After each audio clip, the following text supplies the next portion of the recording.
glitch is out? We're gonna try a different way, so we'll see. All right. Yeah.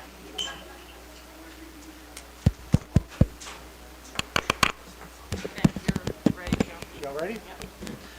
All right, let's call tonight's meeting to order. Village Board of Trustees, Wednesday, January 17th at 7 p.m. Roll call, please. Christy Richardson. Here. Dan Cheek. Here. Jeff Goings. Here. Betsy Straw. Here. That was loud. Sorry. Don Sattler. Here. Roxanne Sosnowski. Here. Owen Costanza. Here. Karina Boyd. Here. David Howe. Chris Hopkins. Let's stand for the Pledge of Allegiance, please.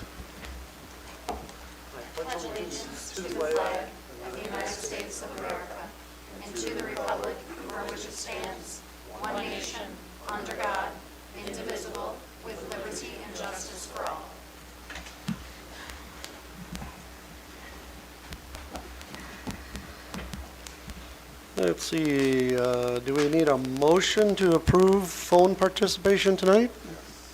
All right, we got a motion. Moves to approve phone participation. All right, we got a motion by Owen and a second by Dan. Roll call? Owen Costanza. Yes. Jeff Goings. Yes. Dan Cheek. Yes. Christy Richardson. Yes. Betsy Straw. Yes. We have phone participation by Betsy Straw tonight. All right, we got a motion to approve tonight's agenda. Move to approve the agenda. Second. All right, motion by Owen and second by Christie.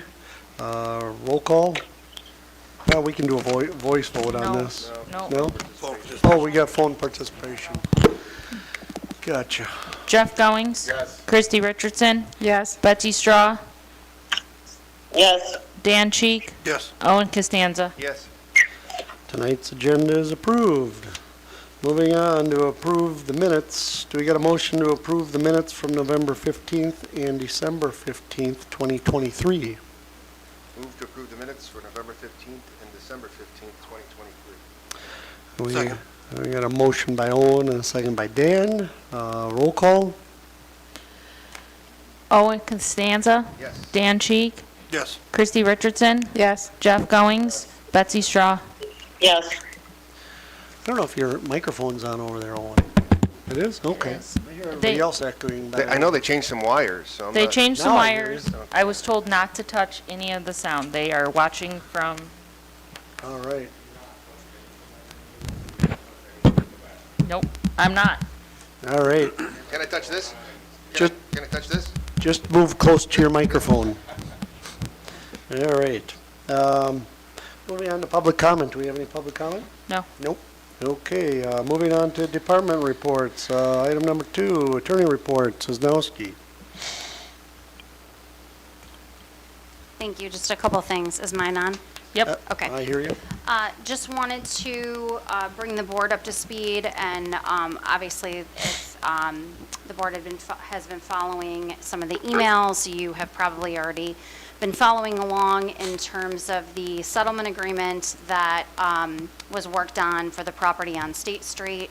We did receive the settlement check from the bank in settlement of the case. The settlement, as the board will recall, was approved at the last board meeting. That check was received at the beginning of January and has been delivered to the village. We were glad to see that the check obviously more than covered the village's expenses in this case, but also, almost tripled the amount that came back to the taxpayers in resolution of that matter. I've been working with Katie. I know that she has exchanged a couple of emails and communications with David and Chris in terms of getting the demolition permit approved. Once we have that demolition permit approved, it will be sent to the bank and the contractor, and we assume then that demolition will be moving forward quickly. The only other matter that I did have that was a follow-up from some of the previous meetings is I just wanted to remind the board we still have that response from the Attorney General's office that we have not responded to at this point as it relates to the Facebook Live videos. As you may recall, the village did receive a FOIA request for the Facebook Live videos from the village president. We were instructed that that was something that, staff would need to go on and basically download those videos in order to be able to provide them to the requester. We corresponded to the requester, which in this case was now trustee Costanza. And, we still don't have those videos for purposes of village records. I have had one follow-up from the Attorney General's office just asking for a status. I don't have one to provide. So I think, at some point in time, the board is probably going to have a conversation about, how we're going to respond in terms of, whether or not the village president is going to download those videos and provide them to the village for purposes of village records so that the FOIA request can be responded to, or, how the board wants to proceed on that. And that's all I have. Thank you very much. Moving on, engineers report. Chris, got anything to add? Nope. Building is cold, I take it, and locked up, I hear? Empty is in there and we're good. Awesome. All right. Barring any other questions, moving on, Public Works. David, got anything to add? Just want to touch quickly on plowing, microphone. Yes, Martha? So I know cul-de-sacs are seemingly a big issue and big complaint around the village right now.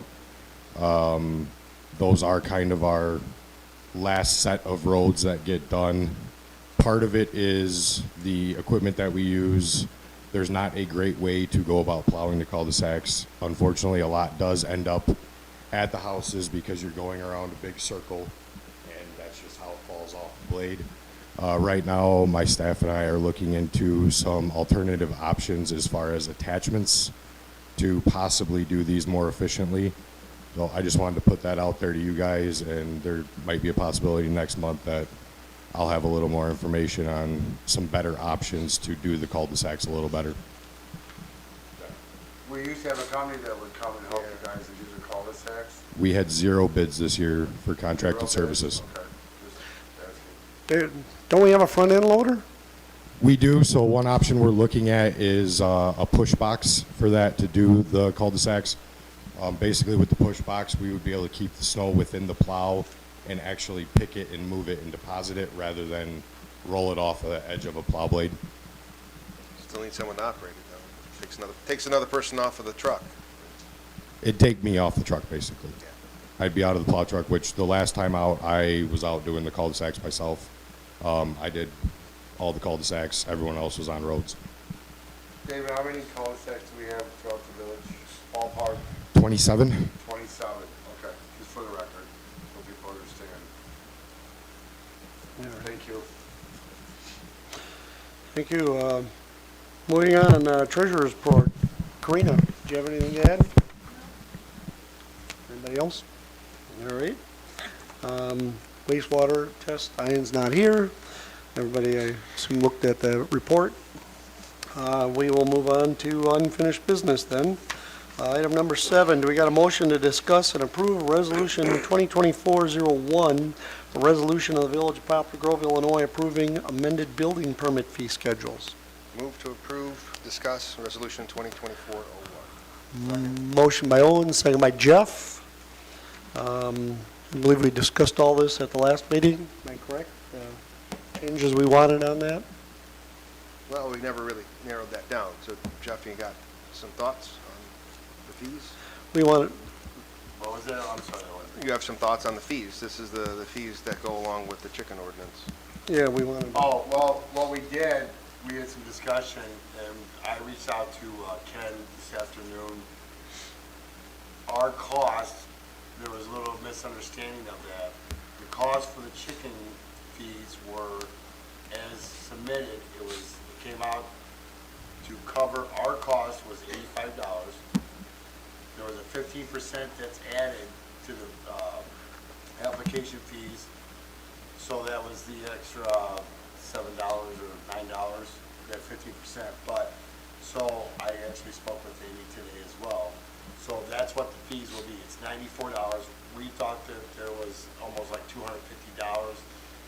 The $65 annual fee will come back once and if we approve it as an ordinance, a permanent ordinance in our ordinances. So that will be annual, and what that will do is provide the village knowing that the people do not move their coops out. So everything is basically, you have the $25 application fee for the village's time, and then the one inspection and one reading inspection fee for BNF. That way, there's no money taken from the from the taxpayers' money going into these fees. We're not at a loss, it's at a break-even point. So if one application takes more, we figure the $9 and 15% add-on to the total of the fees would cover if one person's permit fee took more than another. That way, we're not taking from taxpayer money to cover any of these expenses at the taxpayer's expense. So the $94 is what it will cost for the pilot program, and then the $65 fee will be applied every year when they come back. That will require one inspection and a new application fee every year for the chicken ordinance. That way they go out and make sure that all the coops are still in the original setbacks that were submitted by the original plan for the pilot program. And then that will cover the new applicants. If we do pass this, that will cover that $65 fee, will cover their application fee, plus an inspection, plus the reading of the setbacks, and then the looking at the setbacks. And then every year, the inspector will come out, look at those permits, and make sure that the coops are in the same original spot. That way, there's no conflict with neighbors or anything like that. So the fees as presented we're good? The fees as presented will stay as they are. Wait, I have clarification, But because you're saying of 94, so we're saying that there's one, you're saying that there's one fee of $94. There's not a hen fee and a coop fee. That's the it's difference. all combined into Okay, it's so one. that's a The different total is clarification. 94 for all the fees for the pilot program. Okay, that was where my question was, only because the ordinance, if I remember, reads that there's supposed to be both. There's supposed to be a hen permit but- and, right, so I'm just saying, if we change the fee schedule, then at some point then we would have to go back and change the I ordinance. think Jeff's saying we don't need to No, change. you don't need to, because the coop and the hen ordinance is basically the same. The reading is the hen, is the coop for the hens, and then his inspection will go out and make sure for setbacks, and the reading is all combined in his fees. Done. Yes, Roxanne. In section 8-13-1, it just states that the permits will be as set forth in the village's fee schedule. So if you make changes to the fees in the future, you make changes to the cost of the permits, you don't have to go back and change the ordinance. Right, that's what we want to avoid. The ordinance is simply just a relate back to the schedule. So we really don't need 3 fees on here then? Right, it's basically the coop permit, the hen permit is combined, that's the same fee. Okay, That's the same. It's not $188. And then the 65 annual permit application and inspection will be, as I explained, for once we do set it, if we do set it in our ordinances as a permanent ordinance. But during the 18-month pilot program, the fee for startup for that program is going to be $94. Carrie, does the footnote on there, does that reflect that? Because, I mean, I see where they, We're it looks like trying there's, to it looks avoid- like there's 2 fees. Does the footnote say that it's together? no, Can we just combine it on one line? yeah, To I lose the would- confusion? I would someone make a motion. yeah. We Combine, don't want to send it back to planning and zoning. No. No, we're just saying, changing- No. just just changing put it the on one wording line. here. we just remove one line and put them on one And line. put included or something, or Eliminate Yeah. the whole line and just put coop permit under. slash hen coop, Slash- hen slash coop Is that permit. your Yeah, that's my motion? motion. Second. Thank you. Okay, so we got a motion To make an by adjustment. Jeff to combine the coop and the hen line, and a second by Dan. All right. Roll call to approve the motion. Dan Cheek, Yes. Owen Costanza, Yes. Betsy Straw, Yes. Jeff Goings, Yes. Christy Richardson. Yes. Okay, so the hen permit and coop permit gets combined into one line. Hen/coop permit for $94. Okay, The annual permit will take effect if the village approves it as a permanent. okay, So. all right. The pilot program works. And we didn't need to change any of the, Right, so that was Verbiage? that was my question, because then it should be notated that, one, the annual permit, I guess, doesn't go into effect until a later time, and two, we didn't notate at the top where it says A, B, C, D, E, F, G, and we're supposed to add H and I, these footnotes to that. Well, what is about H down here? No, she's talking. Oh, I know, but that's right, we did talk about those. It should say footnote, oh, there. see footnotes, A, B, C, D, E, F, G. And there's H and I now that are actually listed Oh, that's correct. as well. If you're okay with it, staff can just fix it. Scribner errors. We use Yes. that, Roxanne? Yeah, you can. Okay, that's fine. You don't need to go back and re-vote on that, if Carrie's got it in the minutes. Yes, I do. She was supposed to do that last meeting. I don't think we got that far. I don't, I don't think you I did. know, It's very confusing. very hard time. So, okay, that handles that, and then as far as the language in the ordinance, we were okay with the language in the ordinance, Christie? Yeah, now that we've specified, Yep. yep. Okay, good. All right then, So we move forward as scheduled. okay, Well, after we vote. yes.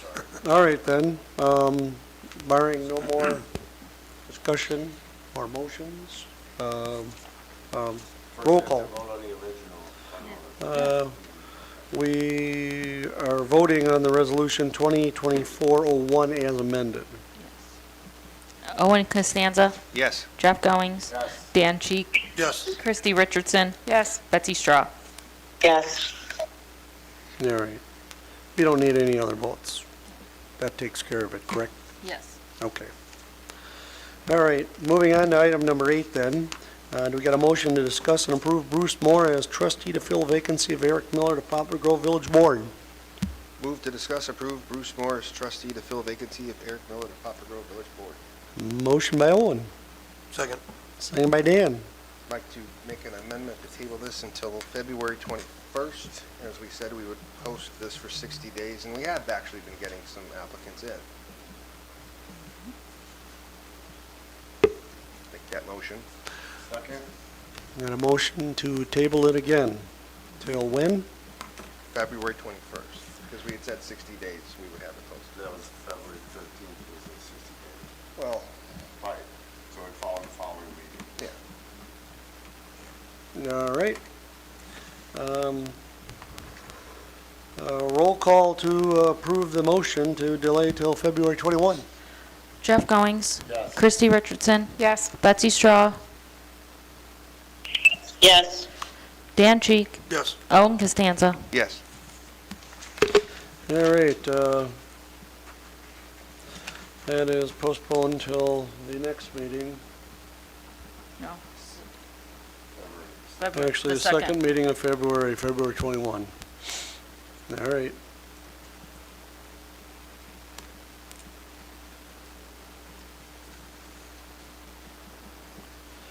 All right, moving on to item 9.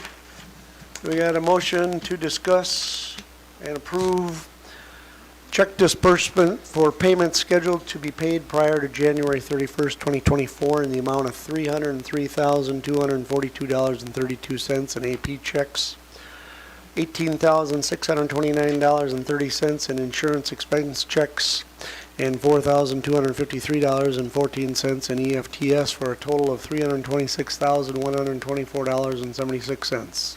Motion to discuss and approve check disbursements for payment scheduled for prior to January 31st, 2024. Motion by Christie, Second. and I don't know if Dan beat you. Second by Dan, we'll say. Any discussion on any of this? No adjustments. I've looked through all of them, talked to Karina on anything that I wasn't familiar with, and everything looks fine. All right.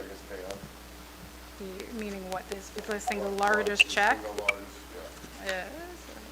It's average. Karina, Yeah. we can't hear you. You gotta use the mic. Yeah. Okay. Yeah. All right. Chrissy doing her homework. Always. Sounds good. Barring any more discussion, roll call? Jeff Goings, Yes. Christy Richardson, Yes. Betsy Straw, Yes. Dan Cheek, Yes. Owen Costanza. Yes. All right, item number 10, we got a motion to discuss 2024 pavement maintenance program. Motion to discuss 2024 pavement maintenance program? Second. Motion by Christie, second by Dan. If you read through this, this was our, I don't know if you want to elaborate on that for us, David? Basically, this is the narrowed down list of the roads that we're proposing for next year. Staff and I kind of went around and assessed what was taking the most of our time in repetitive maintenance on roads. This is the list that fits into our budget for next year. Obviously, this is not every road in the village that needs attention, but we determined that this was the worst of the worst going into next fiscal year. I noticed you had Waco Way on there, that court. Yeah, so at Waco Court, I'm just going to run through these real quick. So Edson Road, we have about a half mile of Edson Road. It's pretty much falling apart. That particular road has been on the list for probably 3 or 4 years now. We did some patching out there probably about 4 years ago. We're kind of concerned that if we just try to resurface it, we're not going to get the life out of the resurfacing. Asphalt's as good as what you put it on, so I think the pavement out there is deteriorated to the point where we need to do something a little bit more than just resurface.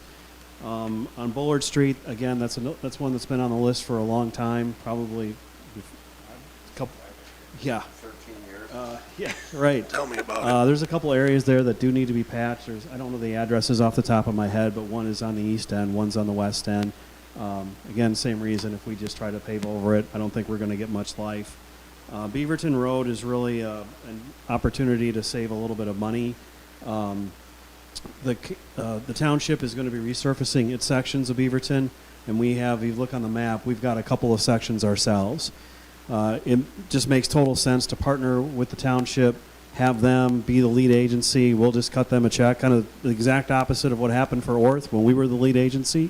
We'll do the exact same thing, except for this time we'll cut the check and they'll do the work. Essentially, it'll save us, from cutting 4 butt joints in the future.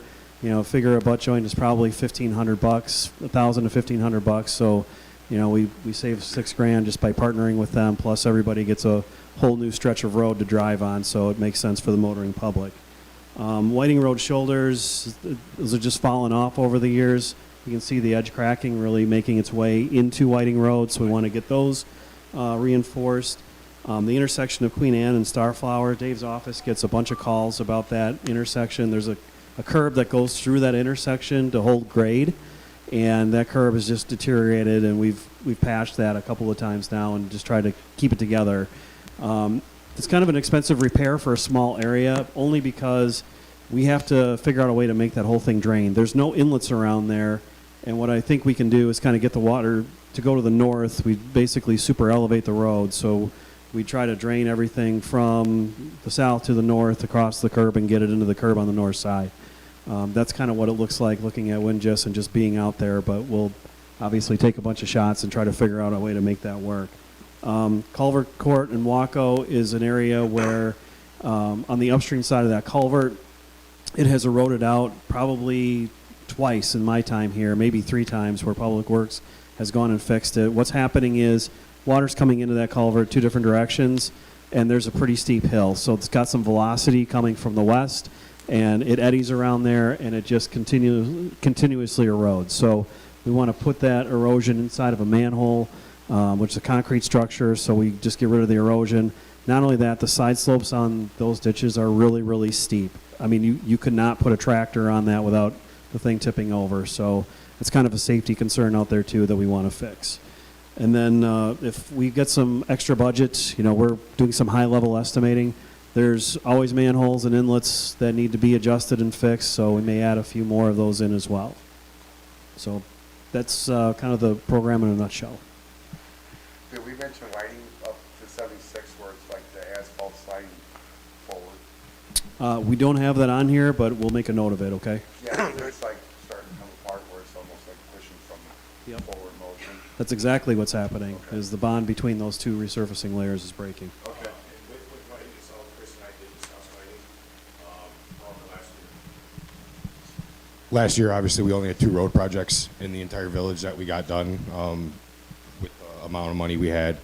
To do whiting this year, we would have been doing 1 road. So we took more roads this year and try and get caught back up. But whiting is on a list for the future for resurfacing. Okay. Something I noticed visually when I come to the intersection. I appreciate it. So the next steps in this are to start the design process. You know, this is all MFT funded, road and bridge funded, so we've got to put together the bid specs. You're all familiar with that.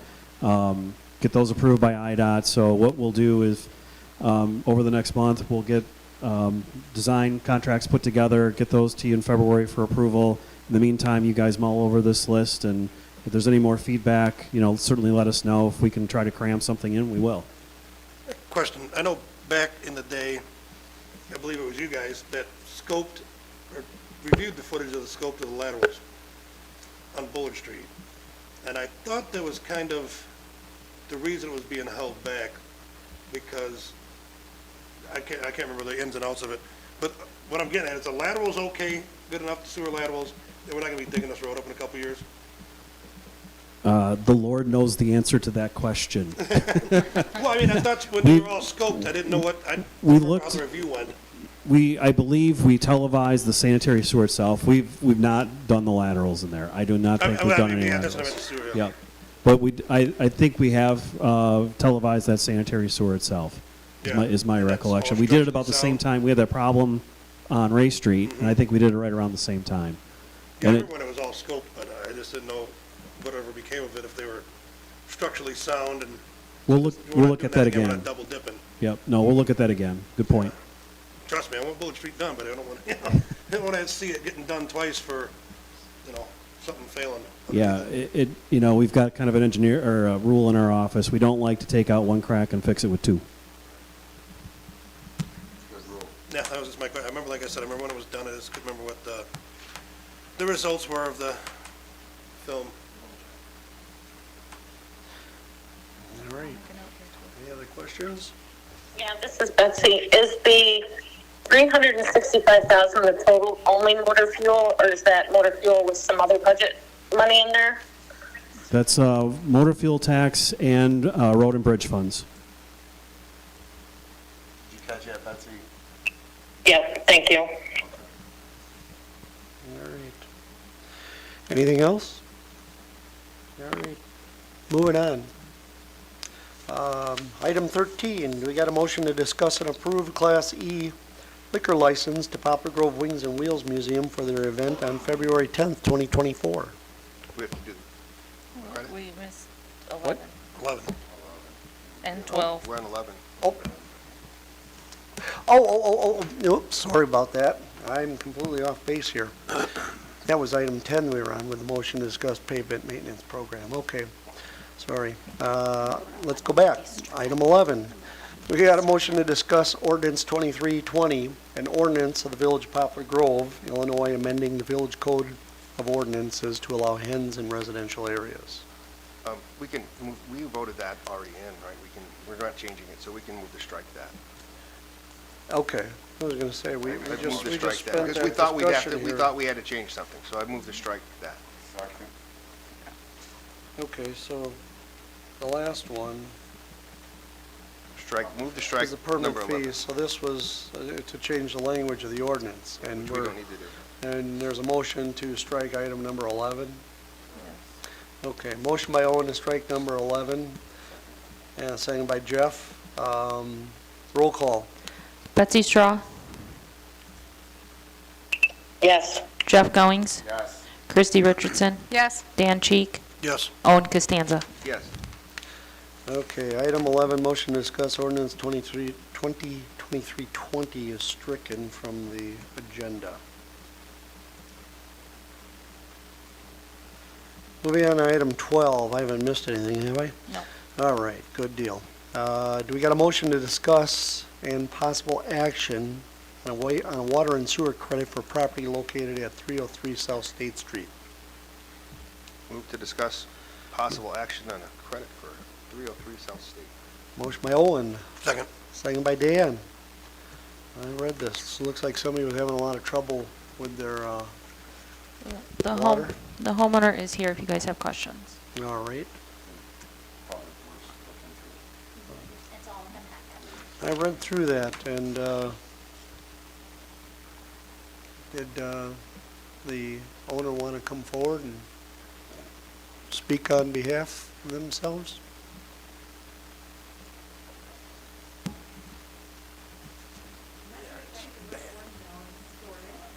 Hello.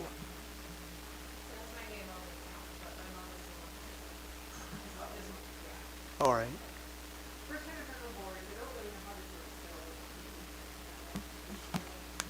I just read through the information in the packet, and it says that you had a lot of debris coming through your water system, and there was one picture in there that showed some sediment in a bucket, and your water bill jumped from, I don't know if I recall properly, it went from like $80 to $1,000 or something like that. And I'm just curious if you could explain a little more about what your issue with the sediment coming through was, and then we'll have Public Works maybe comment on what they experienced. Sorry, we need to use the mic. Yeah, sorry, Oh. pour towards you. Is it on? Is that better? Give it a little tap. There it is, Yeah, okay. there it is. All right. Okay. So for a period of time around, I want to say October, November, right around there, we had a lot of like almost black-ish water coming through, and it was inconsistent. So when we first noticed it, it was, I would say, gray. And so we ran water for a little while to try and clear it out. It looked like it had cleared out. And then I would say about a week later, it came back darker, and so we ran more water. And that's really where that high bill really came from, because it did last for probably about a week or so. But it would get inconsistently really dark and then really light. So we were off and on trying to flush things upstairs and trying to figure out what was going on. And then it had subsided. So in investigation, we tried to ask, the village to come out and double check and see if they could see something that we weren't understanding, because the water looked like it had cleared up, but we didn't understand why it had gotten darker. And then upon inspection, when they pulled out the pipes, that's where that picture of the sediment came out. Is that it's still, even though we had thought the water was clear, is still running a murky grayish color.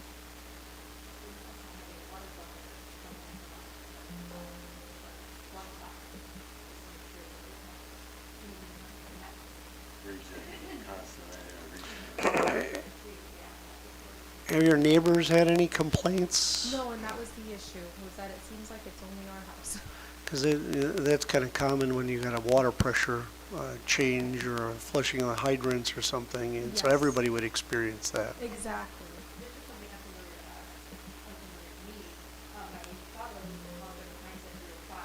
Yeah.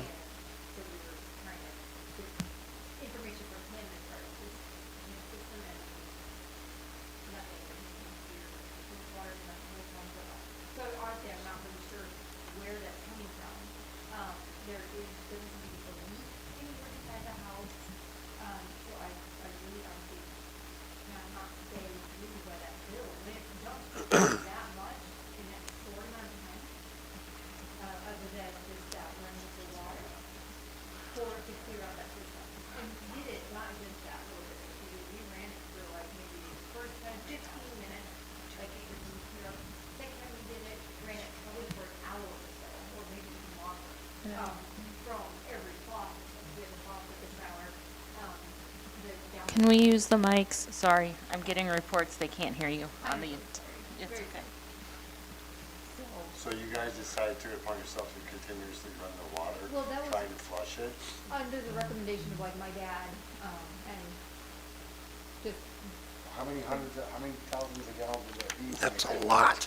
It's over. well, that's Yeah. what I thought too, so when we got that bill. It's I like was- $2 for 1,000 I gallons. was shocked that it was that high, so I couldn't imagine where I was. David, do they have the old meter or new meter? They went out and pulled the meter. There was no indication that there was anything wrong with the meter. Kyle actually went out, he pulled the meter, ran the water directly from the pipe. The bucket is the picture. I wouldn't say there's anything extremely abnormal about that. Obviously, pipes tend to have a little bit of sediment. There was nothing black or anything of that on the, coming in the most direct point from the city side of the water. We didn't notice anything out of the ordinary in anything city-owned, nor were we getting any complaints from any of the neighbors. Did you keep any of the water when you said it was gray and murky? Did you put it in a jar or glass? No pictures? Honestly, did you think about it? That's just, yeah, because it's like $2 or something for 1,000 gallons of water. It's a lot of water. Do you have a whole house filter? And you have a whole house filter, you said? Or just a water Just a softener? water softener. Okay. I know sometimes the whole house filters will do that when they go bad, though. I don't know. You have to let your water run hours and hours and hours. Yeah, we didn't do that. Well, I'm just saying for that amount of money. Yeah, for that, for I mean, gallons of water. You're getting on a swimming pool. Sewer too, yeah. Yeah, it's up to them, so Yeah. I don't know. Not even. So what's your recommendation? Do you have an A question, well, I'm sorry, real quick follow. Do they now have the new filter or the new meter put in because we removed the old? No, there was nothing faulty with the meter that was in there. So we put the. So we left that in. We're not gonna make them incur the cost of a new meter if there's nothing wrong with that meter. I thought once we took one out, we installed a new one for. No, I mean, just new gaskets. Okay. I don't necessarily have a recommendation to you guys on this. All I can say is we weren't noticing any changes in pressure, buildup, leaks, anything on the city side. You have an April air or anything? Humidifier on the furnace? Fire enough,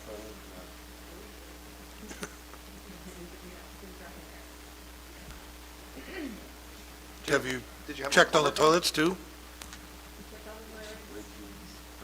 They actually have tablets up here you can Yeah. take home. We spoke with Katie, who was the first to call the city about the issue, and she said we could fix them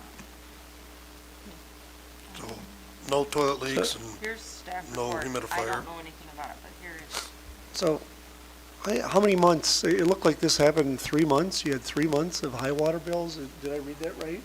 Or was it, October, yeah. It was 300, and then all of a sudden October. just 1,000. okay. 73 to 51. November, December, yeah, it was 3 months. 51 to 72.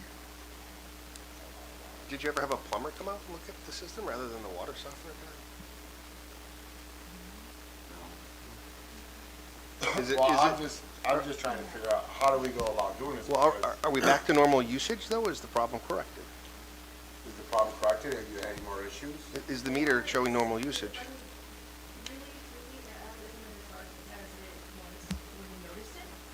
But upon having it inspected and noticing that the color had changed, the water is not clear.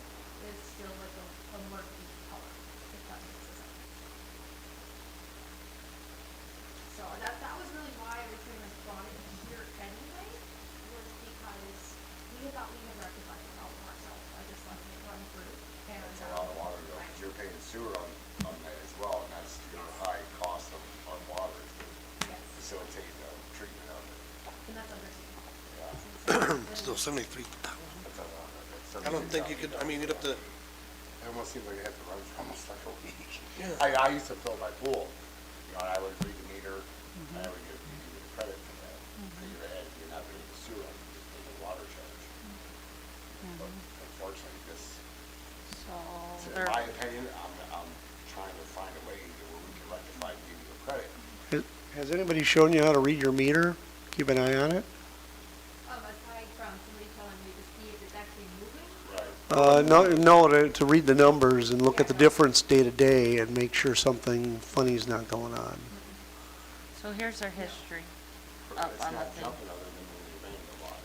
Yeah, It's normal, usually when they ran that water to flush the system for a few days, that's when you heard the charges. yeah.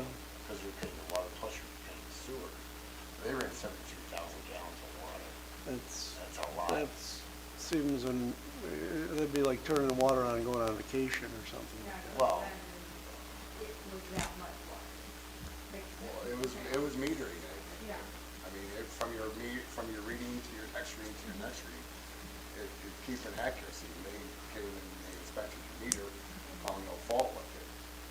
In all honesty, I had the old brass meter in my place, and I had low water pressure, and it was a faulty meter. And I got the new one, but there's no inners in it, it's done magnetically. And my water pressure, like, I couldn't run my washer and take a shower at the same time. So I paid the fee, and they replaced it, and my water pressure has been awesome ever since. So, it's not the meter. So I'm just trying to figure out how do we justify to give you a credit? Because normal operating procedure would be, say I left my faucet on my hose, or a kid turned it on, and I think that happened, few people, they had a police report, that way we could justify it. They did report it to the village, they did report it to the police for, like, it's considered almost vandalism. Then it's the village board, we can rectify to give a credit. I wanna see how we can rectify to give you a credit, because I understand, but in all honesty, I'm not making any accusations, I just want you to understand, I'm trying to figure out a way to help you. Understandable, because we are the same. But you turned the water on and you ran it, and you ran it, and you ran it, and you ran it, and you ran it. You should have called the meter. If you have a problem with your water, call the village. I'll tell this to everyone watching. Okay. If you have anything, any issues, call. What's that? And this being the first time this ever happened. No, I know, that's why I'm trying to do it, but we don't usually do this. I mean, And that's so here's the attorney. Roxanne, I'm trying to help you. So the village does have an ordinance that governs what you can do in these instances. It's, this ordinance is section 6-2-8. It reads as follows: complaints related to water usage charges other than those alleging faulty meters should be reviewed on a case-by-case basis. In special circumstances, the village may agree to waive extraordinary water usage charges on a case-by-case basis if the user can document to the village board's satisfaction that the extraordinary usage was the result of the actions of a third party unrelated and not under the control of the user. But we don't have that. Nope. I know we have an ordinance. I'm waiting for her to step in and tell us. I don't have it in front of me, but I know this things, it's almost like our hands are tied by our ordinance, which is unfortunate. I'm trying to figure out a way that we can help you. There's no late fees or penalties. It's almost like one thing we could offer you is a payment to help you, give you time to pay over a certain amount of time. So it's not one big chunk of change for you to pay to the village. You know, with no interest or anything like that. I believe we can do that, correct, Roxanne? I think in the notes, if we could scroll down from the notes, The staff notes? the staff notes, yep. I'm sorry, up to the top, please. there was something mentioned, wasn't there? Yeah, there's a couple of, I'm sorry, could you scroll back up, please, and hold? Thank you. It indicates that it was actually the Public Works Department that discovered the high water consumption, and the Public Works Department actually had the office call and leave a message regarding the high consumption back in October. It looks like in November, there wasn't a return call. It looks like in November, there was another high read. Again, the office called and left a message regarding the high consumption. But I thought that there was maybe something in here about payments. The last line of that paragraph, Roxanne, by your Yeah, mouth. payment. Here, right here. They were also Yep. told that They could set up a payment plan until the matter was resolved. They told the office they would get back with us. You told the office you'd get back with us. So what do we do? I just need The mom's office can name. do the payment plan. They Well, don't do it according to the notes on December 18th, 2023, they called to have a payment plan set up. So do you have a payment plan set up right now?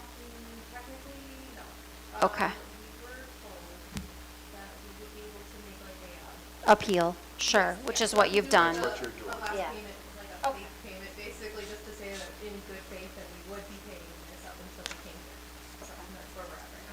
June, how do you spell your last name? A-B-A-M-S-O-N. Thank you.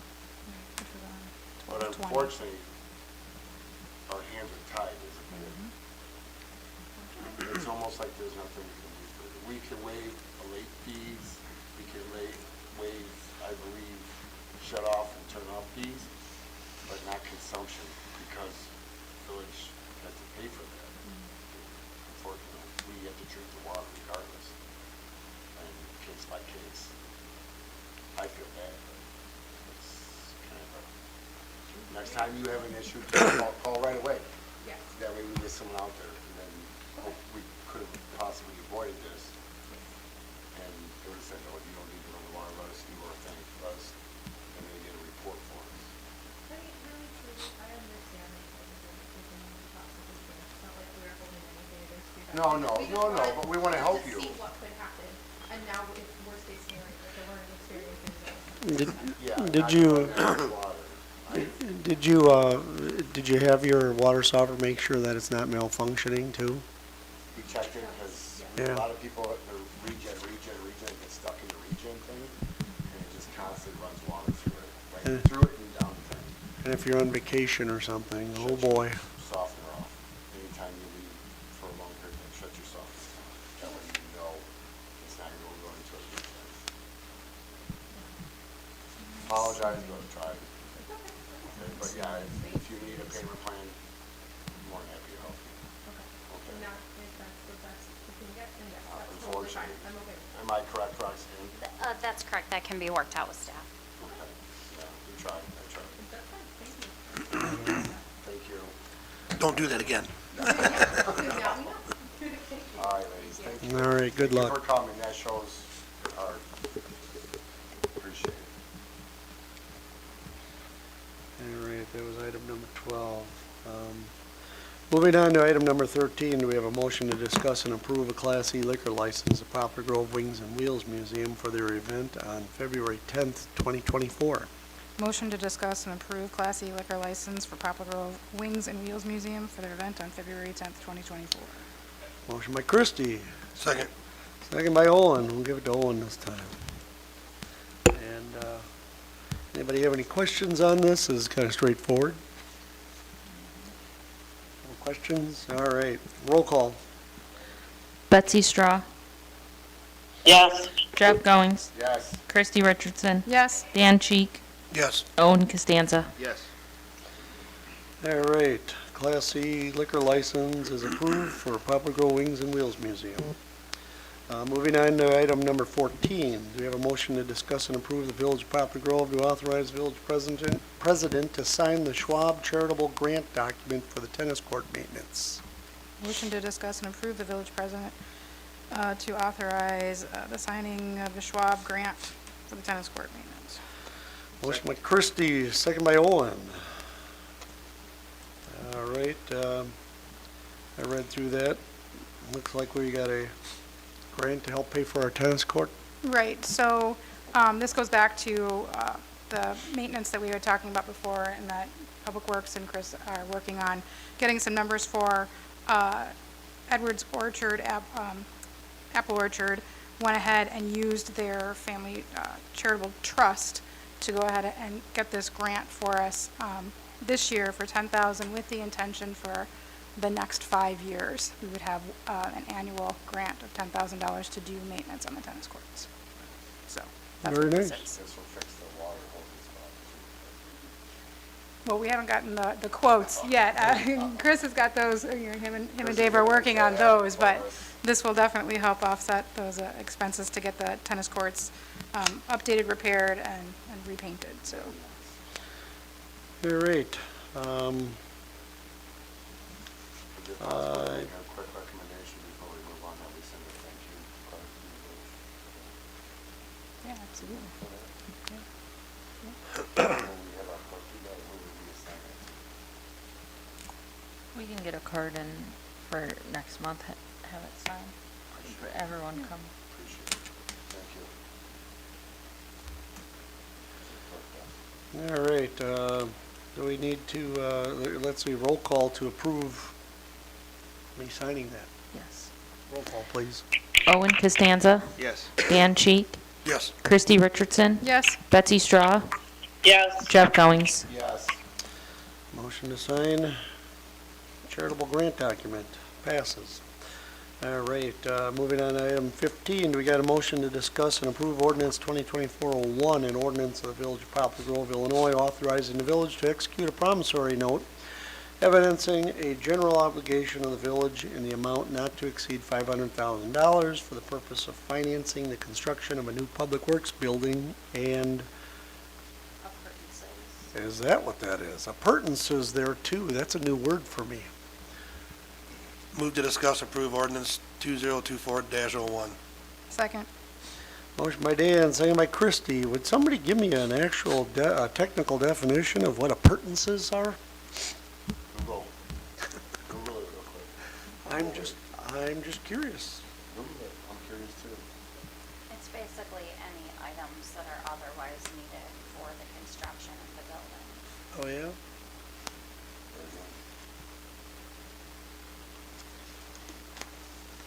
An accessory or other item associated with a particular activity or style of living. Yeah, close enough. All right. Do we have any discussion on this ordinance? No. All right. Part of the Yeah. construction. All right, roll call. Jeff Goings, Yes. Christy Richardson, Yes. Dan Cheek, Yes. Betsy Straw, Yes. Owen Costanza. Yes. Ordinance 2024-01 passes. Moving on, item 16, do we got a motion to discuss and approve ordinance 2024-02, an ordinance of the Village of Poplar Grove, Illinois, amending Title II, Business and License Regulation, adding a new Chapter 14 entitled Regulations for Unscheduled Bus Stops in the Village of Poplar Grove. Move to approve, discuss ordinance 2024-02. Motion by Second. Owen, second by Christie. You okay?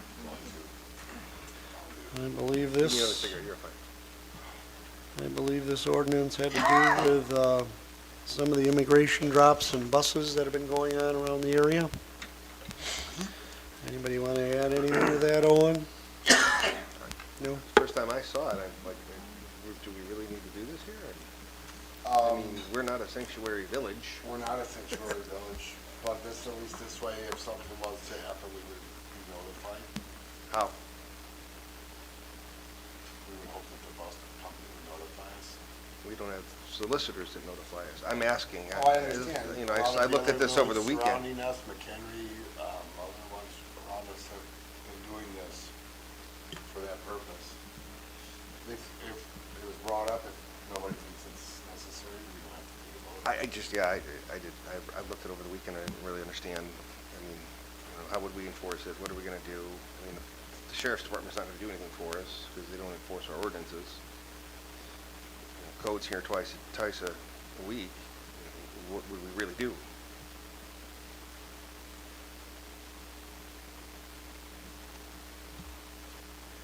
That's a good question.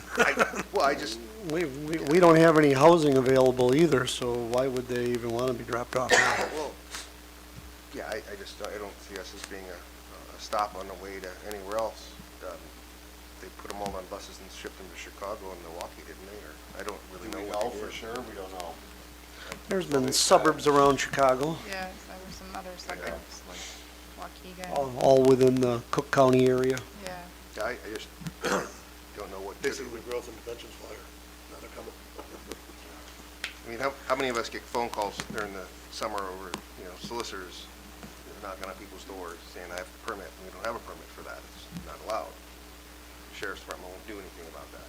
Mm-hmm. I don't know that it's necessary. Any advice from our attorney? This is a policy decision for the board. We did draft an ordinance based off of ordinances that have been circulated amongst the Illinois Local Government Lawyers Association. Obviously, this is something that was brought up by Trustee Goings as a concern following the chartered flights that landed at the Rockford Airport on New Year's Eve. I certainly understand, you know, both sides of this issue and the trustees' concern.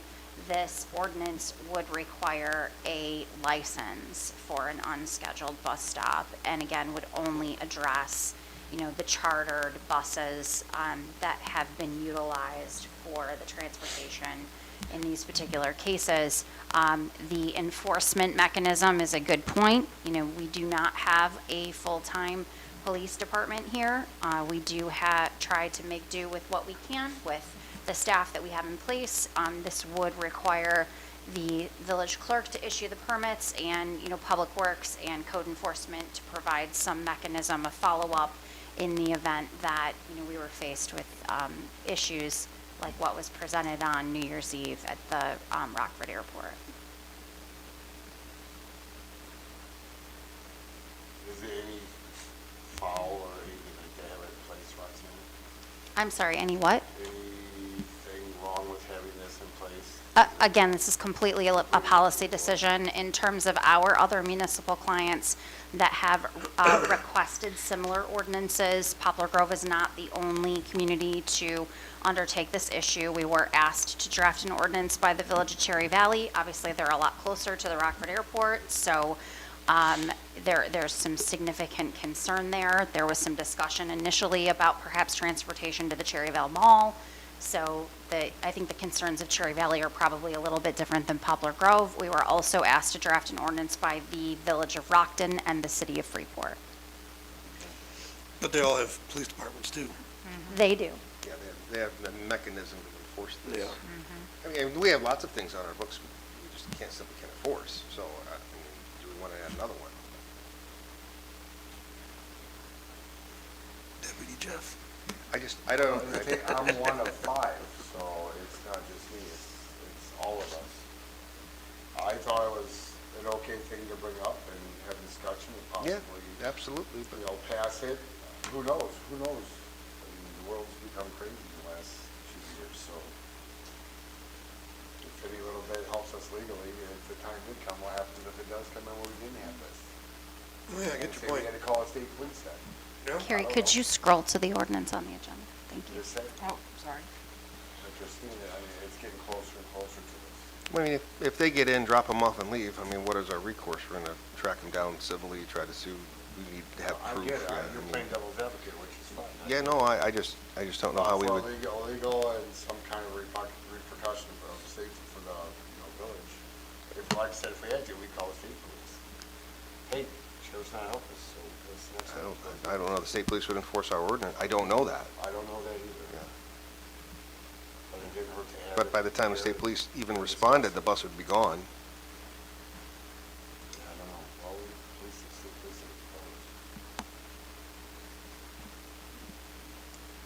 if you guys don't want to do it, you want to do it. I'm not against it, like, but, you know, like you said, the enforcement mechanism Oh, I get it. is in there, but You wanna you just could be vote right on it? further down the line, you know, it might be an issue, and like you said, you don't know if state police would do anything, but you have the option, at least you have the ordinance in place.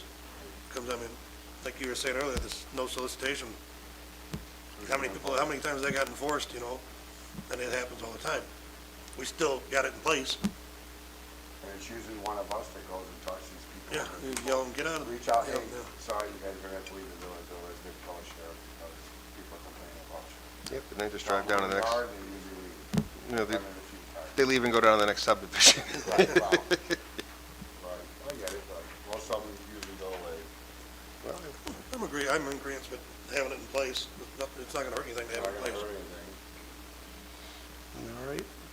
You want to vote on it? Sure. All right, roll call. Jeff Goings. Yes. Chrissy Richardson. Yes. Betsy Straw.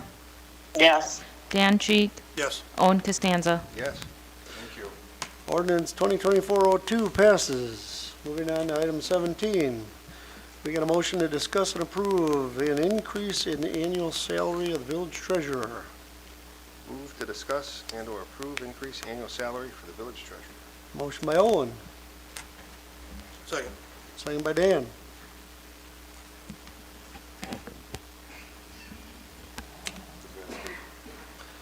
Go ahead, Owen. So, the village treasurer had voiced some concerns about needing an annual increase. told her we'd bring it to the board. She deserves to be heard. She's asked for a $1,000 a month increase of $12,000 a year. She would forego the COLA increase for this year and for next year, for 2024, 2025. And then there's a savings now that her husband had passed away on the health insurance. There's a savings there as well. But I thought we'd at least have the discussion, as she brought it here, and it's a board decision. It's not one person's decision, and it's not Owen walking around handing out salary increases, which is misinformation on salary-controlled media. But, so I thought we'd ask some questions, if anybody had questions on duties and tasks, and go from there. What's the annual savings, unfortunately, on that insurance? A year? So it'd be a deficit of 2,000, that's it, basically? And then tack on the COLA for May, the cost of living increase. Yeah. Okay. So, ma'am, between the two of them?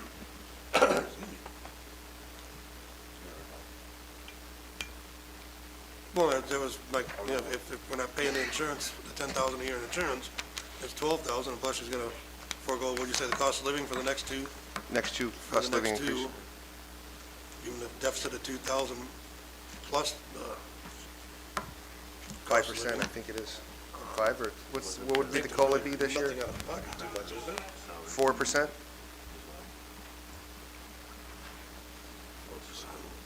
Did you say 4%? 4%, yeah, this year. Who knows next year? Karina, when's the last time you had a review from our village president? So, Mr. Sally's never given you a review? But in the same breath, they're somewhat irrelevant if they're not tied to a pay increase. No, Pay I increases know, are I'm just automatic. I curious. mean, reviews, I think, should be done on a regular basis, Reviews were always but, done prior, so I'm just curious. yeah, but- No, I get it. so, If I recall, didn't we just have about a 15% across the board in salary increases last year? I do not know. Pardon me? When we adjusted all the wages with bargaining and all that? Yeah.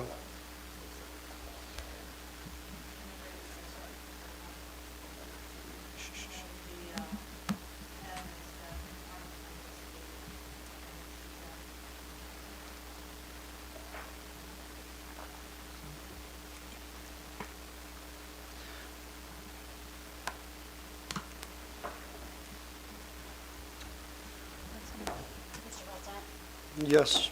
Just one point that I wanted to make, and that is, on occasion, our office has to prepare the minutes. And one thing that I note, in the absence of the clerk, and one thing that I noticed at the last meeting is it is very, very difficult to take the minutes at meetings when there are other side conversations going on when someone has the floor.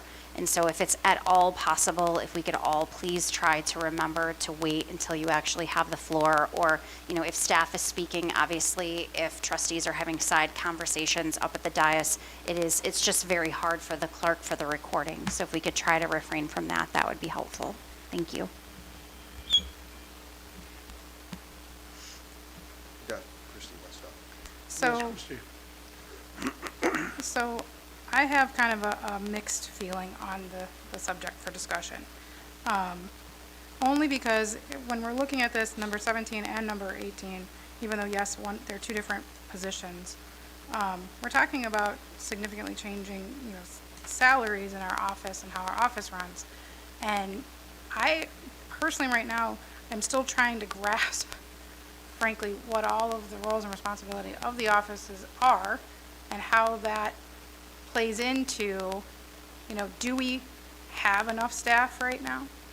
Do we not have enough staff right now? What do they do?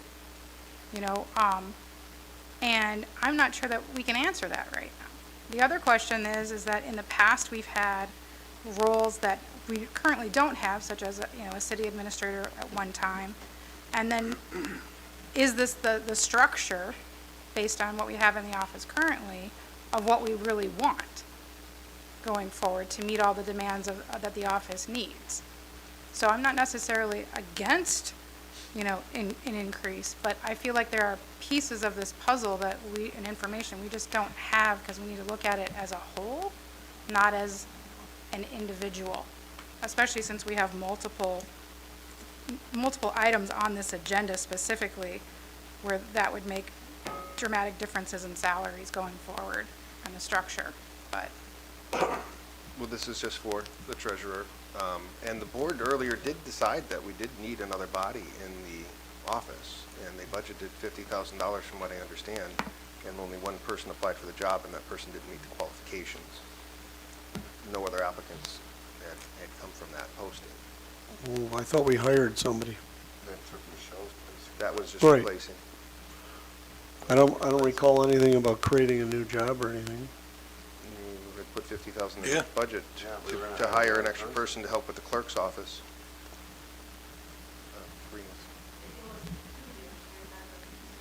Can you use the mic? They can't hear you.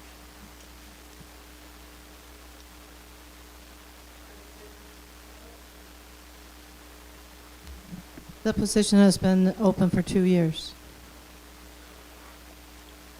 Well, I fall back on the same thing as, our village hasn't grown since 2008. And our staff size has been already increased. We added another public works person, and I believe we have an additional person in the office. So to create even more, considering our village hasn't grown in size at all. Didn't we just replace the part-time with another part-time? So we didn't actually add anybody? We made her full-time. Oh, it was made full-time. But, yeah, so we replaced that with a full-time. But we never filled that other position that was supposed to help the clerk's office. Because Katie does work and she does office. Well, I remember not too long ago, and it wasn't even budgeted for, we were gonna do a $25,000 a year increase to keep somebody, and that wasn't even budgeted for. Right, it wasn't even questioned, wasn't even, yeah, to keep the public works director was $100,000. Yeah, everybody was on board for that, and that was quite a substantial drop in the bucket, and that was just to retain somebody. So I look at them numbers, What's being asked here? and I look at those numbers there, and And given the job market, with employee and labor force, but I do find it odd that, that increase wasn't questioned, the other increase wasn't questioned, and move up an employee, which is fine. I think they're both very much worth it.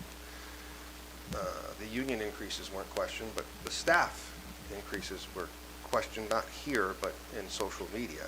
I believe the post was, "Are your benefits this good?" Which, this is the place to discuss this, which is what I have always said. It's not just my decision, it's our decision. I think Craven's out to, if I may speak. Well, and it doesn't have to be resolved. If we have more questions, great. If not, We- she does a fantastic job. Look on the screen. Mr. President, Yes, go ahead. I've had numerous phone calls on the agenda items that you're speaking of. And a lot of people have been quoted to me, the Boone County Treasurer, Kurt Newport, makes $84,000 a year, handling, a much larger area. The circuit court clerk of Boone County makes $80,000 a year, with 16 employees. County clerk does make $92,000 in Boone County. Belvedere City Clerk makes $68,000, full-time jobs, and they have full descriptions of what their roles are. My thought, and all the people that have called me and even emailed, is that we haven't had any budget talks.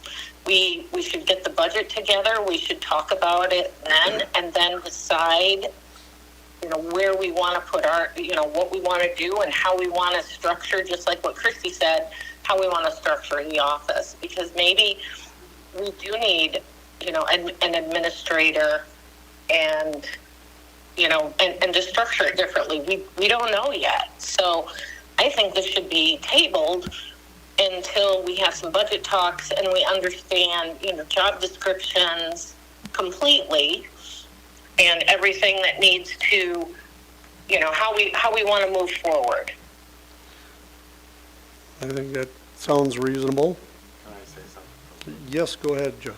Betsy, I haven't received any emails or phone calls about these on the agenda. If you could, would you be kind enough to forward those emails that you have to all of us on the board? There's one email and I've had 5 phone calls. Well, okay. You- I I think- haven't had any, so. I think you got that email. It was addressed to you Yeah. and That's the one Owen. that- Okay, I thought you said several emails. Yeah, I Well, got the one. I've had 2 emails, but the one, she doesn't want to, she's not going to want me to forward that. And it was after a phone call. So I can talk to you about it, Jeff, and tell you the information that was given to me. Those were numbers were quoted to me. Okay, I appreciate, I'm just saying, I did get the one that we all got, that's the only one that I see. Yep, So lots of phone If you guys calls. got more, share it with everybody, Well, yeah. so we're all on the same page. Any email would be Any public record. emails, that's good for That us. would be public record, though. I'm sorry, what's that? Any email would be public record, period. Yeah, it's public record, so. If she doesn't want to share it, she'll reach out. If you want to reach out to Betsy about it, maybe share it with you. Well, I like it when we're all on open and same page. That's Well, why, I- that's why I And put it, things like that, staff time. why I put it here to discuss here. I think, That's why I put it here, to discuss here, This is and the not, best place. not on the Sattler-controlled media. Correct. I think there's a lot to be discussed. Things that Christie brought up, things that Betsy brought up, I think are very important. Do you have something to add, Mr. President? My biggest concern is the wanting to grow the village hall when our village is not growing. How do you, okay, I'm not gonna. I provided that information 2 years ago, and you got it all. And now, and so when the village has grown 1.5% over the last 12 years, to justify, you know, creating more jobs and, Well, we have to retain people, but I would really like to understand why $25,000 to a male employee to retain them is any different than a $12,000 increase I to have retaining no idea what female. you're talking about. You were not on board with retaining Mitch Hilden for $100,000? I don't know what you're talking about. Okay. Really? Okay. All right. I guess we'll hear that in the minutes then when we review those executive session minutes. When we've had large pay increases already, and I think there's other things to discuss as far as the budget goes as a whole. So, and I think a more reasonable, you know, cost of living raises like most people get would be a more appropriate discussion too, in the context of staffing and everything, and job descriptions.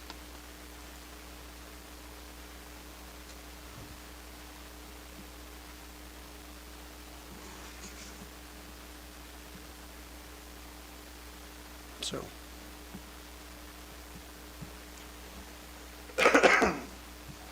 All right, So we're Well, talking so- about tabling it till budget time? Right, that's what I was Someone's gonna, gotta make the motion. I think we need to see more numbers, so. What numbers did you like to see? The numbers Well, how you- long would you like to table it for? The numbers you just rattled off tonight for justification, I'd like to see that in writing.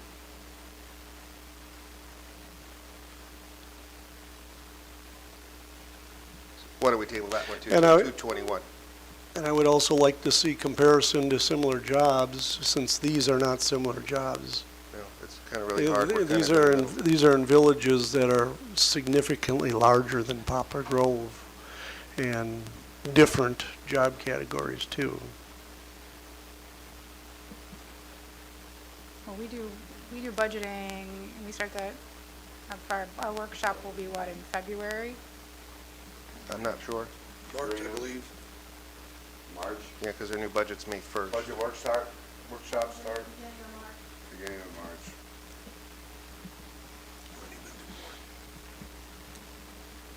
Let's start collecting information and So, Who's gonna collect this information, Mr. President? the people that are proposing it. Gonna participate? Roxanne has her hand up. Yes, Roxanne? Just in terms of making sure, I think that there's been a couple comments about comparability and the data that's been presented before you. Maybe it would be helpful to add a category to the spreadsheet on population. Just looking quickly, the city of Genoa has a population of 5,000 residents. The city of Marengo has a population of 7,000 residents. Most of the time, when you're looking at comparability analysis, and you, as a board may recall, when we were in executive session for collective bargaining, we looked at communities in terms of comparables for wages for collective bargaining. We look at communities that are plus or minus 50% the population of the community in which you're in. And so in this case, Genoa and Marengo are certainly comparable communities to your community in terms of population. I'm not sure about Hampshire off the top of my head. Obviously, 7,700. McChesney Park is 7,700. So that's, again, within that plus or minus 50% population. McChesney Park being much larger. So, perhaps that's one that, you'd not necessarily consider. But again, as you're building out the data, looking at communities that are plus or minus 50% of population is generally rule of thumb. Could we also look at what their budgets are as well? Absolutely. Actually, Betsy has started a spreadsheet like that. I have one in front of me for my own personal reference, but it's not complete yet. The only one on this list, Mr. Sadler, that would partake the 1.5% or size would be McChesney Park. 6,200, you said Elburn was? Elburn has a population of 6,200. 6,200 in Elburn. Yeah. Okay. But I will say, in general operating revenues, there's a significant difference, though, Significantly. compared to our budget. Yeah, they have a sales tax base, don't they? I can't speak to that off the top of my head, but I understand that's a factor in talking about staff, but ultimately, we still have the same amount of responsibility. We have the same amount of water sources, we have the same amount of roads, we have the same amount of stuff to take care of. They just have a sales tax. That's not staff's fault. Are they home rule, not home? That makes a difference too, wouldn't it? But if they have 5,000 people, that's 5,000 water sources. If they have 32 miles of road, that's 35 miles of road. If they have 5,000 meters, they have 5,000 meters. Right.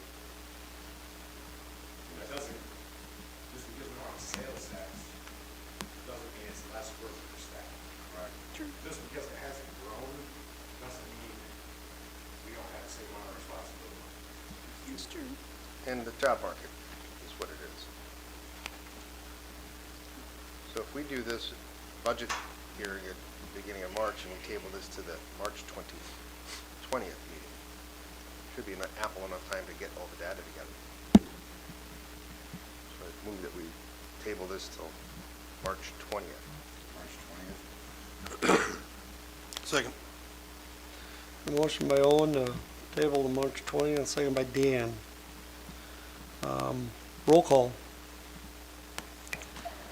Betsy Straw, Yes. Jeff Goings, Yes. Christy Richardson, Yes. Dan Cheek, Yes. Owen Costanza. Yes. Motion is tabled till March 20th. Moving on to item number 18, do we have a motion to discuss ordinance 2024-03, an ordinance of the Village of Poplar Grove, Illinois, amending Title I Administration, Chapter 6, Village Officers and Employees, Article A, Village Clerk, Section 1-6A-2.1 of the Village Code of Ordinances. Move to discuss ordinance 2024-03. Motion by Owen and a second by Jeff. We got another salary increase to discuss here.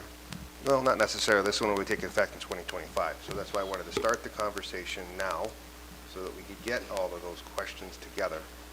So 7 years ago, we changed the clerk salary. It was a zero net. The clerk was getting paid per meeting. Sometimes it was 3 meetings a month, sometimes it was 4 or 5 meetings a month, but we averaged it out and we set it at $15,000. Clerk's responsibilities have grown, especially by adding on the building and ordinances to that position. We tried to hire somebody to assist with that. As we said before, we had one applicant, that person doesn't fit. So my hopes would be, and keep in mind, this isn't for Clerk Anderberg, this is for whoever the next clerk would be in 2025, whether it's Carrie or somebody else. And the clerk's office is separate. We fund the clerk's office. We can add responsibilities to it. Most of the responsibilities are set by state statute, but we can add that to that. We don't control that office like we would an employee. But in speaking with Clerk Anderberg and with Martha and some other clerks, that $60,000 a year, I would hope, would have someone treat it like a full-time job, along with the supplemented employee of Katie that we now give the clerk's office, should be able to accomplish the agendas, the postings, planning and zoning meetings, building and code enforcement, permits, all the other items that, as we've seen in the last few months, there have been things that slipped through the cracks because we just don't have the help for that. And again, this is for 2025. This is not.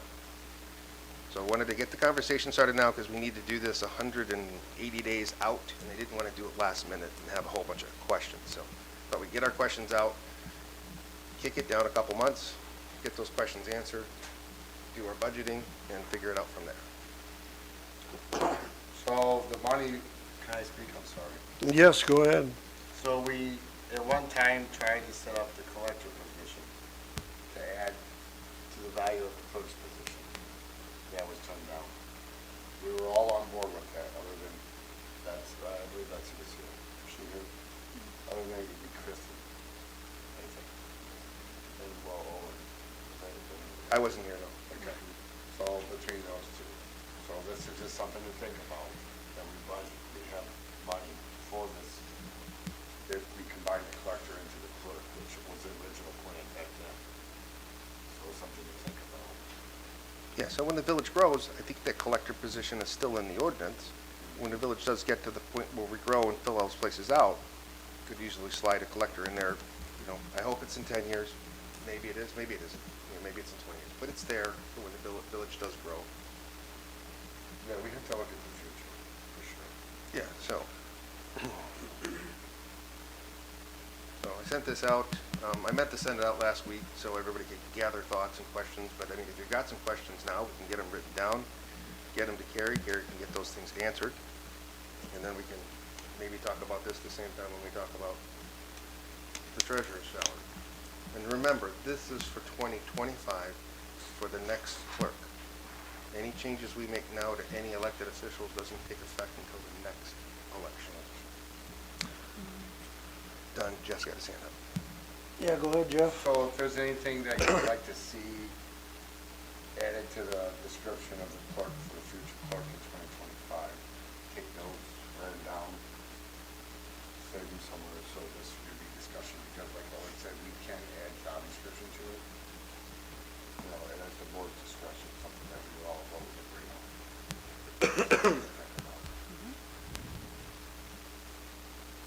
So is there any immediate thoughts? I know, Christie, you had some questions about roles. Yeah, about I duties. had asked Carrie for a list of the duties and responsibilities that the clerk's office has, because many of those things are mandated, and I'm just not aware of all of the mandates that she's required to follow, and I have not received that I information. sent it to you, did you not get it? You know, some of our emails have been bouncing back, so Yeah, I sent I it was to you on going to say Monday. something earlier, I forgot, but yeah, Karina, one of my emails to you bounced back, and Dan, a couple bounced back, but you said you got them. Roxanne had some from. Yeah, back so to I me. think something's going on with our email, so, yeah. Again. Yes, Roxanne. There is something going on with the village email. Katie and I have been exchanging a couple emails about that issue for the last couple of days. She has had a couple conversations about IT, with IT about it. I noticed it because in the emails that I was sending to the board, for some strange reason, I was getting kickbacks on the emails to Trustee Cheek. it was indicating to me that those were not coming through. So it's quite possible that you may have even not received some emails from me. We've checked on our end, and we've been told that it is a like Google, Yahoo, Microsoft issue across all organizations. So hopefully that gets straightened out sometime soon. But just so that the board is aware, IT is aware of it here at the village, and Katie is working with them to try to work it out. So it started with Dan's emails. Can you send it to me again, or try? Otherwise, it's in the ordinance. I can, Well, the state statutes wouldn't be in the ordinance, though, would they? yeah. Oh, It's they're all- listed? It's all written Okay, I out. haven't looked. Okay, great, okay. But there is more stuff that we do just because we are a small staff. Well, yeah, there's other Right, and things you I'd do, like like, to know those. like the those- Facebook, the social media stuff you do. Can you send it to all of us, Yes, please? I will. Yes, I will. Thank I'll you. get a list together. I'd also like to see kind of a time study and what happens between, the difference between Katie's time and Carrie's time. And if you're going to add it as a full-time position, you know, who's doing that work now and how that would play out. Anytime I have to add a new employee, I have to have a time study done to show what's not getting done and the time, you know, all those kinds of how much time it takes to do the roles. Well, I can add firsthand to that. Just in the last few months, we've had to actually, because Carrie wasn't available, had to actually take Katie out of the office to go sit down at court a couple times for some of our administrative hearings. So, I mean, that would, you know, not take that person out of the office here and then leave that, you know, solely to the clerk to do that. But yeah, we need a list of those things, absolutely. And we have time to do it, and time to make a decision. It's always been a complicated thing that the clerk doesn't work for the board, but we have to fund the clerk's office, much like many things for the county. The county has to fund the state's attorney's office, there's lots of state statutes, the sheriff's department, the clerk's office. You know, we have to do the same thing. Well, the time information would be useful to some degree too, because Yeah. the office staff has a lot of overlap responsibilities as well, so it would be nice to kind of see how much, you know, is deputy clerk stuff, how much is for, you know, water and sewer billing. Just, I mean, some rough estimates, you know, so that we kind of get a general idea. Plus, when we go to budgeting, there may be opportunities then for us, when we do our budgeting, to make sure that we budget in those categories to account for those salaries that way. Yeah, and So- and now that water and sewer is now profitable, it's prudent to move more of that salary burden for water and sewer over to the clerical stuff that we're taking out of our general fund, which would free some of those administrative things up for us. Yeah.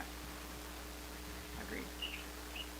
I mean, and Eric has said before that because it is an elected position, you can't be guaranteed that the person that might run and get elected is going to have the same, you know, is going to be qualified to do all of those things. So that's the risk that we run also. That's the risk we run with all of these jobs, firsthand. And I mean, the sheriff doesn't have to go to work every day, neither does Tricia Smith or Kurt Newport. Kurt Newport, and ever since I've met that man, wears a suit and tie to the office every day. Nowhere in the statute does it say he has to do anything more than collects the tax bills. Treats it like a job. We can only hope. We did try to make the clerk's position appointed once, and it failed at referendum. If that's something we want to try, we can try that again, but then we're going to postpone this another 8 years. Right. Because if we try to do it appointed and it fails, and we don't do that budget thing, it's still going to be elected for the next election anyway. I don't know how that Right. works, because it has to be voted on. So we're going to have another 4 years of an elected clerk, no matter what. But I don't think it would pass in this town. I don't, but if we want to try it on a referendum, we can try it. What I'm trying to say is that, you know, if we leave the clerk's position as it is, we might decide that we're better spending that money on a business administrator where we know what we're getting. I really think going back to an administrator is probably a lot more effective. There's a lot more management, you know, close management that way with somebody hired. But these are clerk's duties we're talking about, not a business administrator, and we've gone that route twice, and it's been a terrible, terrible experience. Aren't they Yeah, fairly you're saying expensive? Giving them more duties, and they don't, so you're talking about giving them more duties, and where would those duties come from? I'm not talking more That's duties. what I'm talking about. I'm talking about the existing duties that exist for the clerk's office today. We already decided, the board decided before I was on it, you were on the board at the time, that you needed another body there. Couldn't get one hired. So I'm not talking about any new duties to the clerk, I'm talking about the existing duties. I If you think hired those- business administrator, the only thing you could do is pull a building and ordinance out, which I think that would be a bad idea to give to an I administrator. think but- there, go ahead, I'm sorry. No, I was just gonna say, I think a village administrator, a business administrator, put a lot more checks and balances in the system and was a lot more accountable to the board. not at what we can afford. There are some good administrators out there, but that price range starts at about $120,000 a year and goes up. I think a level of checks and balances is very important to consider too. Know what that has to do with the clerk's office, but there are plenty of checks and balances here.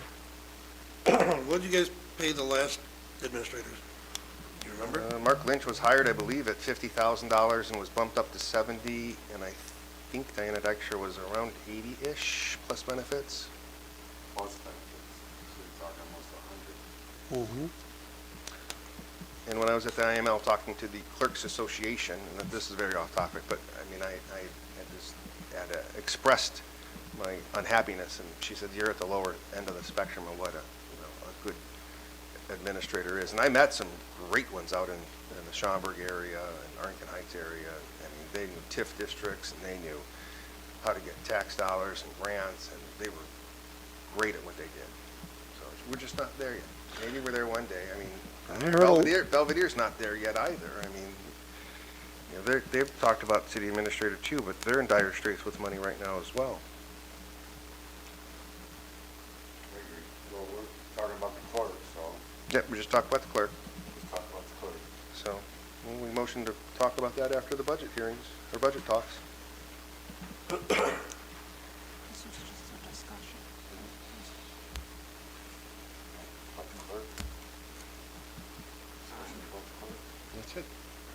You all right? 25.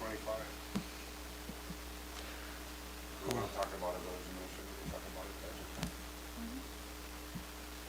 We'd have to reinstate the ordinance, so we'd have to have an ordinance discussion first, but yeah, budget's fine. You all right? Moving on. For the good of the village. No, we have to vote on the amendment to. No, it's just a discussion. Motion to Oh, okay, discuss. we're gonna just, okay. So for the good of the village, planning and zoning meeting is January 24th, 2024 at 6 PM. Next Board of Trustee meeting is February 14th at 7 PM, and the following one is February 21st at 7 PM. And I guess that concludes our regular meeting. We got a motion to go into executive session for the purpose of 5 ILCS 2C21, review executive session minutes. Move to go in executive I session. thought we, But we have to make this motion first and then make the motion to amend it, right? Is that correct, or no, we just go ahead and move it? Oh, I don't, we were moving this. yeah. That is incorrect. You can just state on the record that you do not need to go into Oh, executive session tonight. Awesome. All right. So we are not going into executive session tonight. Move to adjourn. Therefore, we got a motion to adjourn by Owen. And a second by Jeff. Roll call. Owen Costanza. Yes. Jeff Goings. Dan Cheek. Yes. Kirsty Richardson. Yes. Betsy Straw. Yes. There are cupcakes if anyone We- would like one before you leave. We are adjourned at 8:33. And Chris is singing happy birthday. hold on, Thank hold you, on. Amy. Don't, I gotta stop streaming. Sounds good. So it's down. It's just like karaoke when you're bowling, Be Chris. clear, like, I don't have a problem paying that our people, I just want to make sure that we understand the whole before. You have a galvanized service. Do I? Happy birthday, Roxanne. Thank you. Take a Right. cupcake. Hold on. You're on another diet? Oh, whoops.